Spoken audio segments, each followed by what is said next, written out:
Fala pessoal, tudo bem? Meu nome é Sandro, seja bem-vindo ao canal A Hora do Bizu. Muita gente pediu e a gente está gravando hoje uma série de resoluções para você de questões da primeira fase do vestibular do IME. E a gente começa com um probleminha de inequações polinomiais. Cara, se você já gostou da ideia, deixa o seu like aí, compartilha esse canal com todo mundo, se inscreve aqui no canal e vamos que vamos aproveitar essa questão. Vambora!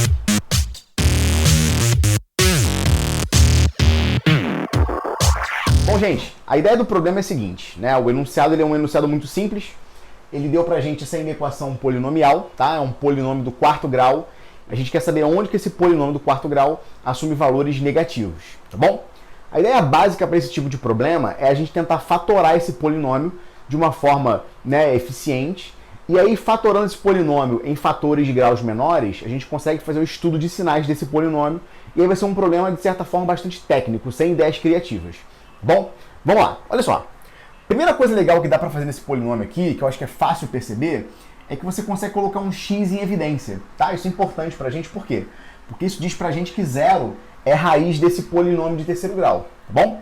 Então, se a gente colocar o x em evidência aqui, o que vai acontecer? Vai sobrar 6x ao cubo, menos 5x ao quadrado, menos 29x, mais 10, e isso aqui tem que ser menor do que zero, tá bom? Então, já descobri que zero é a raiz daquele polinômio.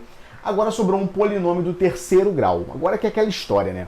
Como é que você acha as raízes de um polinômio de terceiro grau? Bom, existem algumas estratégias básicas para você olhar para um polinômio de terceiro grau ou de quarto grau, de graus maiores do que 2, porque tem um Bhaskara para eles, e tentar descobrir alguma raiz que seja uma raiz bonitinha, né? Bom, a primeira ideia é a seguinte. A gente já usou isso inicialmente, que é quando o polinômio não tem coeficiente independente, você sabe que zero vai ser raiz dele, tá? Então a gente colocou o x em evidência justamente para isso. Agora o outro detalhe é o seguinte. Vamos ver se 1 ou menos 1 são raízes desse polinômio de terceiro grau? Como é que você faz isso? É fácil, né? Para saber se 1 é raiz do polinômio, é só você somar os coeficientes desse polinômio, né? Repara que a soma dos coeficientes desse polinômio não dá zero. Se a soma dos coeficientes desse zero, esse seria um indicativo, né, claro de que 1 era a raiz desse polinômio. Então, 1 não é raiz, infelizmente. E menos 1 também não é raiz, porque a soma dos coeficientes de potências ímpares, nesse caso dá menos 23, e a soma dos coeficientes de potências pares de x dá 5. Essas somas não são iguais, então o menos 1 também não vai ser raiz. Então como é que a gente lida agora com esse problema? Agora a gente vai usar uma ideia que é muito legal sobre polinômios, que é a ideia do teste das raízes racionais. Eu vou pesquisar raízes racionais para esse polinômio, de forma que eu tentar fechar um pouquinho mais o cerco das possíveis raízes desse polinômio, para ver se ele tem alguma raiz bonita, tá? E qual é a ideia aqui, gente? Olha só. Vamos olhar aqui para o 10, tá? Que é esse termo independente aqui. Eu vou olhar para todos os números que dividem o 10, todos os números inteiros, tá? Então você tem, por exemplo, mais ou menos 1, você tem mais ou menos 2, você tem mais ou menos 5 e você tem um mais ou menos 10, tá bom? Esses são todos os números que possivelmente vão dividir o 10, beleza? Agora vamos olhar para os números que dividem 6, que é o coeficiente líder, tá? Quem são? Mais ou menos 1, mais ou menos 2, mais ou menos 3 ou mais ou menos 6, tá? O que diz o teste das raízes racionais? Diz o seguinte, se esse polinômio do terceiro grau tiver uma raiz racional, ela tem que ser da forma P sobre Q, onde P é um possível divisor do coeficiente independente e o Q, que é o denominador, é um possível divisor do coeficiente líder. Então a gente vai justamente buscar as possíveis raízes que são divisores do termo independente sobre divisores do coeficiente líder.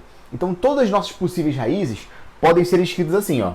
As nossas possíveis raízes. Quem são as nossas possíveis raízes? Elas são o seguinte, ó. Vou escrever aqui quem seriam as nossas candidatas a raízes. Bom, eu tenho lá mais ou menos 1, mais ou menos 2, mais ou menos 5 e mais ou menos 10, tá bom? São os possíveis divisores desse cara, dividido pelos possíveis divisores do coeficiente líder. Mais ou menos 1, mais ou menos 2, mais ou menos 3 ou mais ou menos 6, tá bom? Algumas dessas hipóteses a gente já vai excluir porque a gente sabe que não serão raízes, que são casos de 1 e menos 1, né? Então, por exemplo, mais ou menos 1 dividido por mais ou menos 1 dá mais ou menos 1. E nenhum desses dois valores vai ser raiz do nosso polinômio. Nosso próximo teste, por exemplo, seria testar mais ou menos 2 dividido por mais ou menos 1, por exemplo. Então, testar se 2 ou menos 2 serão raízes desse nosso polinômio. Um jeito legal para você testar se uma raiz é de fato raiz de um polinômio, se um número vai ser raiz de um polinômio, é você tentar usar o Briot-Ruffini a seu favor. Se você usar o Briot-Ruffini e o resto da divisão for zero, então garantidamente aquele número que você pensou vai ser de fato raiz do seu polinômio. Então vamos tentar o 2 ou menos 2, por exemplo? Vamos lá. Vamos fazer, por exemplo, Briot-Ruffini com 2, tá? Se eu fizer Briot-Ruffini com 2, o que vai acontecer? Eu vou colocar os coeficientes, né? 6, menos 5, menos 29 e 10, tá? E vou tentar usar aqui o Briot-Ruffini para que o último coeficiente que vai aparecer tem que ser 0, tá bom? Vamos ver. Desce o 6.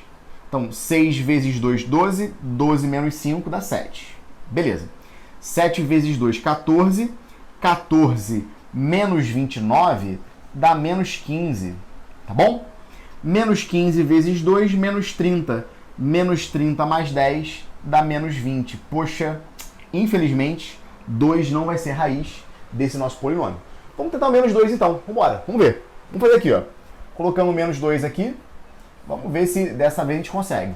Então, ó, coloquei, ó, 6, menos 5, menos 29 e 10. Beleza, vamos testar. Ó, desci o 6. Legal. 6 vezes menos 2 dá menos 12. Menos 12 menos 5 dá menos 17. Tudo bem? Tranquilo. Vamos lá. Menos 17 vezes menos 2 dá 34. Então, 34 menos 29 dá 5. Bom. 5 vezes menos 2 dá menos 10. Menos 10 mais 10 dá 0. Que beleza. Deu 0 aqui. O que isso quer dizer, então? Quer dizer que 0 é o resto dessa divisão. Portanto, menos 2 vai ser raiz desse nosso polinômio de terceiro grau. Tá? Você poderia perguntar, poxa, Sandro, mas se fosse, por exemplo, uma raiz, né, 10 sextos? Infelizmente, esse é um teste, então preciso testar as raízes para saber se de fato elas serão raízes. Isso pode demandar algum tempo na hora da prova, tá bom? Então, nesse caso, foi legal, menos 2 é raiz. E o que isso quer dizer? Quer dizer que as outras raízes do nosso polinômio serão raízes desse polinômiozinho aqui, né? Que é 6x ao quadrado menos 17x mais 5 igual a 0. Tá bom? Então aqui é bem tranquilo, é um polinômio de segundo grau. Quando a gente resolve esse polinômio, a gente encontra duas raízes simples, que são 1/3 ou 5/2. Tá bom? Então, as raízes desse nosso polinômio completamente são quais raízes? São, de fato, 0, depois eu tenho a raiz menos 2, depois eu tenho a raiz 1/3, depois eu tenho a raiz 5/2. Tá bom? O que eu faço agora, gente? Agora eu vou ter que estudar o sinal desse polinômio para saber quando que ele vai ser positivo, quando que ele vai ser negativo. E como uma boa estratégia para você fazer isso? Bom, eu já fatorei completamente esse polinômio aqui. Eu já sei que esse polinômio fatorado, ele vai ser o seguinte, ó, repara que 6 é o coeficiente líder desse polinômio. Então eu posso dizer que ele vai ser 6 vezes x menos a primeira raiz, que é 0, depois x menos a segunda raiz, que é x mais 2, depois x menos a terceira raiz, que é x menos 1/3, e depois x menos 5/2, que é a nossa última raiz, tá bom? Isso aqui tem que ser menor do que 0, beleza? Bom, como é que eu faço para identificar onde que esse cara vai ser menor que 0 ou maior que 0? Vamos olhar para a reta real, que é um jeito bem legal de fazer isso, tá bom? Olha só, quem são os valores que apareceram como raízes para esse polinômio? As raízes foram 0, menos 2, 1/3 e 5/2. Então coloca isso em ordem crescente. Eu tenho primeiro menos 2, beleza? Depois eu tenho 0, depois eu tenho 1/3 e finalmente eu tenho o 5/2. Bom? Agora vamos usar uma estratégia bem legal. Repara bem. Se eu pegar um valor bem negativo, um valor bem menor do que menos 2, isso vai ser negativo, tá certo?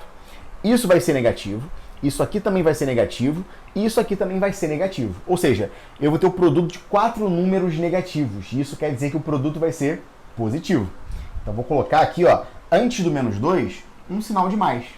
Bom, se eu pegar agora um valor entre menos 2 e 0, repara, esse cara vai ser positivo, esse vai ser negativo, esse vai ser negativo e esse vai ser negativo. Ou seja, eu agora tenho, para valores entre menos 2 e 0, um valor negativo para o sinal desse polinômio. Então vou colocar um sinal de menos aqui. E eu acho que é fácil agora você perceber que os sinais vão se alternando. Então aqui eu vou ter entre 0 e 1/3 um valor positivo, entre 1/3 e 5/2 um valor negativo, e finalmente, maior do que 5/2, eu tenho valores positivos. Então nesse problema, o que nos interessa conhecer? Para qual intervalo de x esse polinômio tem sinal negativo? E que intervalo é esse do nosso interesse? É esse intervalo aqui, entre -2 e 0 ou entre 1/3 e 5/2. Beleza? Tá bom?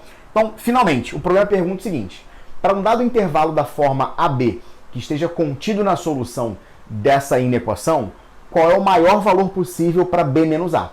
Bom, repara, nesse caso aqui, né, o intervalo vai de -2 até 0. Então, 0 menos -2, 0 menos -2, isso aqui é igual a 2, beleza? Agora, entre 1/3 e 5/2, o que acontece? Quanto é que dá 5/2 menos 1/3? Bom, 5/2 menos 1/3, o MMC é 6, tá certo? Para cá vem 3, para cá vem 2, e portanto eu tenho 15 menos 2, que é igual a 13, tá certo? E claramente, 13 sobre 6 é maior do que 12 sobre 6, que é maior do que 2.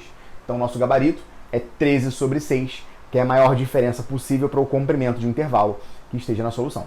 Beleza, gente? Tranquilo? Então essa questão é uma questão bem grandona, porque ela envolve tanto a ideia de fatorar um polinômio conhecendo suas raízes, assim como a ideia de você resolver uma inequação, que é uma ideia super relevante, é um conceito muito técnico, então errar isso aqui na prova do IME é quase que um tiro no pé, porque isso aqui é uma coisa muito fácil de fazer se você usar a técnicazinha certa para resolver o problema. Beleza? Espero que você tenha gostado. Tamo junto. Vem no bizu!